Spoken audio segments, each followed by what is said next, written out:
আমার রেসিপিটা শেয়ার করলাম। তো চলুন শুরু করা যাক। তো পুডিং কেকের রেসিপির জন্য আমরা যেহেতু পুডিং করার সময় হচ্ছে একটা ক্যারামেলের লেয়ার করি, তো শুরুতে হচ্ছে ক্যারামেলের লেয়ারটা করব। এখানে আমি 5 টেবিল চামচের মতো হচ্ছে চিনি দিয়ে দিয়েছি, আর দিয়ে দিয়েছি 1 টেবিল চামচের মতো পানি। এবার একদম মিডিয়াম আছে চুলাটাকে রেখে আমি হচ্ছে এটাকে আস্তে আস্তে চিনিটাকে গলিয়ে ক্যারামেল করে নিব। আর এই ক্যারামেলটা করার সময় মানে অনেকের মনে হতে পারে যে পানিটা দিয়েছি, পানিটা যখন শুকিয়ে আসবে দেখতে কিন্তু খানিকটা এমন দেখা যাবে। ভয় পাওয়ার কিছু নাই, এই পর্যায়ের পরেই কিন্তু আপনার ক্যারামেলটা হওয়া শুরু করবে, যেটা আমার আগে হতো। পানি এরকম শুকিয়ে গেলে আমি আবার পানি দিতাম, পানি কেন শুকিয়ে গেল এখনো ক্যারামেল হলো না। পানিটা শুকানোর পরেই হচ্ছে এভাবে আস্তে আস্তে ক্যারামেলটা বেরিয়ে আসবে। আর যখন এক পাশ থেকে একটু একটু কালার হবে তখন আপনারা যে কোনো চামচের সাহায্যে হচ্ছে একটু নাড়াচাড়া করে নেবেন, অথবা হচ্ছে জাস্ট প্যান বা পাতিল বা কড়াই যেটাতে আপনি ক্যারামেলটা তৈরি করতেছেন ওইটা একটু হাতের সাহায্যে ঘুরিয়ে দিবেন, তাহলে সব দিকে সেম ভাবে হচ্ছে ক্যারামেলের কালারটা হবে। না হলে এক পাশ থেকে পুড়ে যাবে আর অন্যদিকে কালার হবে না, তখন কিন্তু ক্যারামেলটা তেতো হয়ে গেলে আপনার পুডিং কেকটা খেতেও তেতো তেতো লাগবে। তো আমি যেই বাটিতে পুডিং কেকটা বানাবো ঠিক ওইটার মধ্যে ক্যারামেলটা সেট করে নিলাম। এবার এটা এক পাশে রেখে দিব, আর যেটাতে আমি হচ্ছে ক্যারামেল করেছি এটার মধ্যে গরম পানি পানি দিয়ে হচ্ছে চুলায় বসিয়ে দিচ্ছি। পানিটা গরম হয়ে আসলেই পাতিলে যে ক্যারামেল গুলা লেগে আছে সেগুলো খুব সহজেই উঠে যাবে। এবার পুডিং কেকের জন্য এখানে যে কেকের মিশ্রণটা সেটা শুকনো উপকরণগুলো ছেলে নিব। এখানে 1/4 কাপ হচ্ছে আমি ময়দা নিয়েছি, আপনারা চাইলে আটাটাও নিতে পারেন। 2 টেবিল চামচ নিয়েছি হচ্ছে কোকো পাউডার, আর 1 চা চামচ হচ্ছে বেকিং পাউডার। আপনারা চাইলে আটাও ইউজ করতে পারেন, কারণ আমি আটা দিয়েও করেছি, খুব সুন্দরই হয়।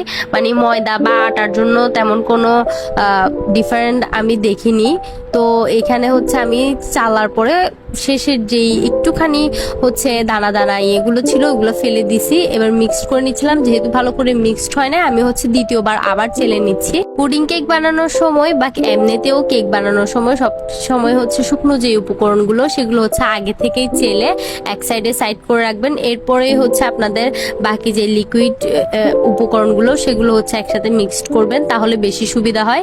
এবার হচ্ছে আমি পুডিং এর মিক্সচারটা বানিয়ে নিব। এখানে হচ্ছে আমি 2টা ডিম নিয়ে নিয়েছি, আপনারা একটু পরিমাণে বেশি বানাতে চাইলে বা একটু বড় করতে চাইলে আরো বেশি ডিমও দিয়ে দিতে পারেন। এরপরে দিয়ে দিচ্ছি একদম চিমটি পরিমাণ লবণ, আর দিয়ে দিচ্ছি 1/3 কাপ চিনি। এবার যতক্ষণ না পর্যন্ত ডিমের সাথে চিনিটা গলে যাচ্ছে ততক্ষণ পর্যন্ত আমি মিক্সড করতে থাকবো।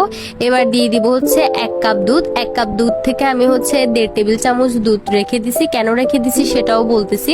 ওই 1.5 টেবিল চামচ দুধের সাথে আমি হচ্ছে এখানে 1 চা চামচের মতো কাস্টার্ড পাউডার মিশিয়েছিলাম, জাস্ট পুডিং এর কালারটা একটু সুন্দর দেখানোর জন্য। আপনারা চাইলে এই জায়গাটা স্কিপ করতে পারেন। এবার আমি পুডিং এর মিক্সচারটা একটু ছেঁকে নিব, আর ছেঁকে কেন নিচ্ছি সেটাও আপনাদেরকে বলছি। ছেঁকে নেওয়ার পরে ডিমের যে এক্সট্রা এই দানা দানা ভাবগুলা থাকে এগুলা থাকলে কিন্তু পুডিংটা একদমই স্মুথ হবে না, তাই পুডিং এর মিক্সচারটা ছেঁকে নেওয়ার চেষ্টা করবেন। পরে চলে আসবো কেকের ব্যাটারটা রেডি করার জন্য। তো এখানে আমি প্রথমে ডিমের সাদা অংশটা নিয়ে নিচ্ছি, কোনোভাবে যেন কুসুমের সামান্যটুকুও এই সাদা অংশের সাথে না পড়ে ওই খেয়াল করে হচ্ছে আপনারা কুসুমটা আলাদা করে নিবেন আর সাদা অংশটা আলাদা করে নিবেন। আমি যেভাবে দেখাচ্ছি এভাবেও করতে পারেন, নয়তো বা একটা বাটিতে করে নিয়ে এরপরে কুসুমটা হাত দিয়ে তুলে নিতে পারেন। যেভাবে যার সুবিধা হবে ঠিক ওইভাবেই কুসুমটা আলাদা করে নিবেন সাদা অংশ থেকে।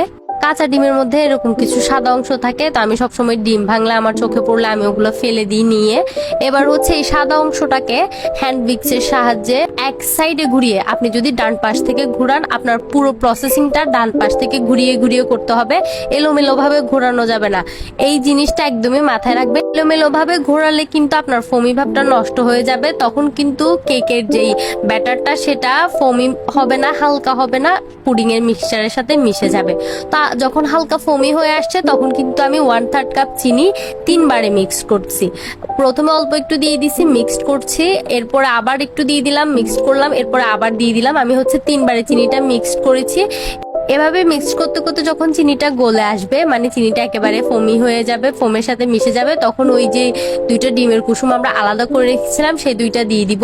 ওই 2টা দিয়ে আবার এই দুটোকে মিক্সড করে এরপরে হচ্ছে সয়াবিন তেল দিয়ে দিব। আপনারা রান্নার রেগুলার তেলটাই দিবেন, আমি হচ্ছে সেটাই দিয়ে দিয়েছি। এরপর যে আপনারা একটু ভ্যানিলা এসেন্স এড করতে পারেন, আমার কাছে ছিল না তাই দিইনি। আপনারা চাইলে পুডিংয়েও অল্প একটু ব্যবহার করতে পারেন, কয়েক ড্রপ বা হাফ চা চামচের মতো।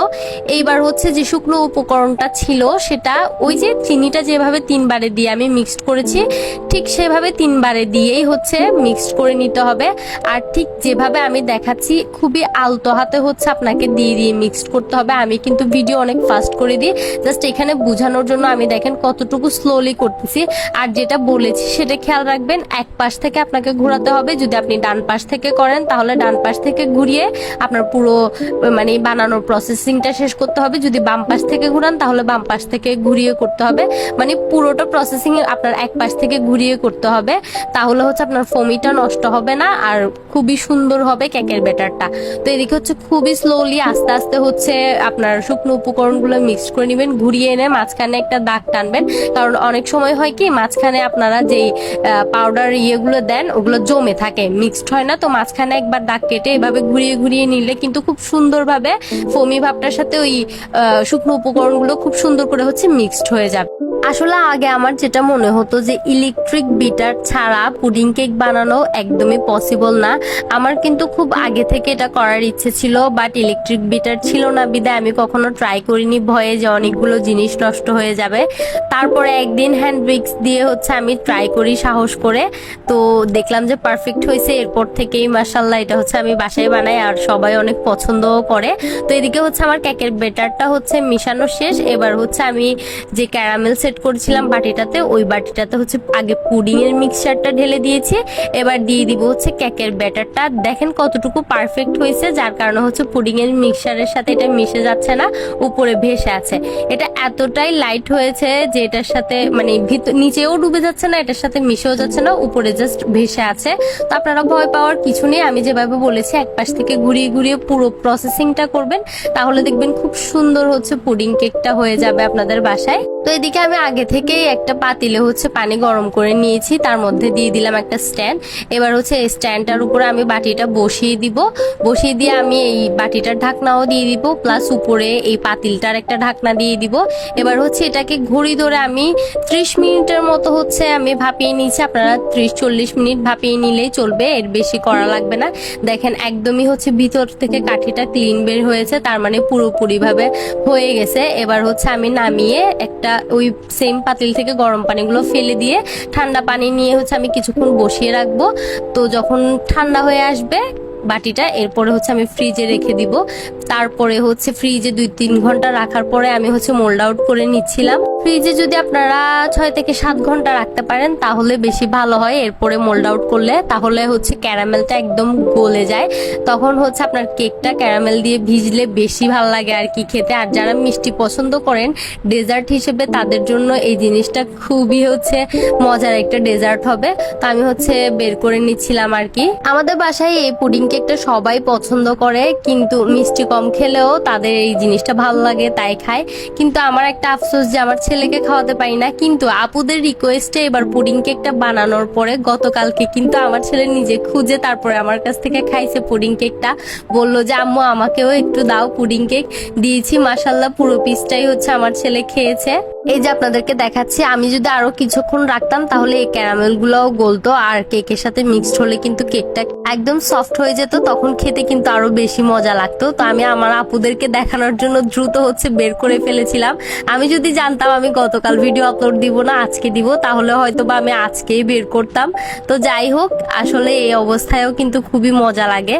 তো আমি মানে ক্যারামেলটা একটু বেশি করে করার কারণ হচ্ছে ক্যারামেলটা গলে যখন কেকের সাথে মিক্সড হয় তখন কিন্তু খেতে অন্যরকমই ভালো লাগে। তো এদিকে হচ্ছে আমি পিস করে নিচ্ছিলাম।